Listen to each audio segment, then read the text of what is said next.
For now, dito muna natin simulan sa design ng Asus TUF Gaming A15. Masabi ko sa design, meron tayong mga slight changes compared to the previous models, most obvious pagdating sa kanyang cover.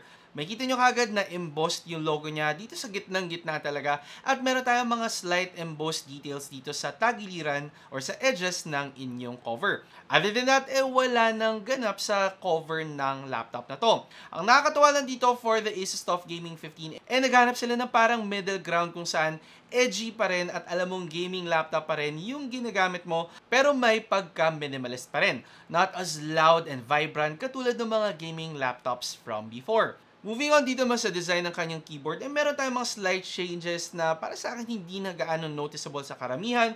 Yung ating keyboard layout is very similar pa rin and yung kanyang display nagre-remain pa rin yung chin natin dito sa baba. Yung hinges niya is similar pa rin as before na ine-expose yung ating mga light indicator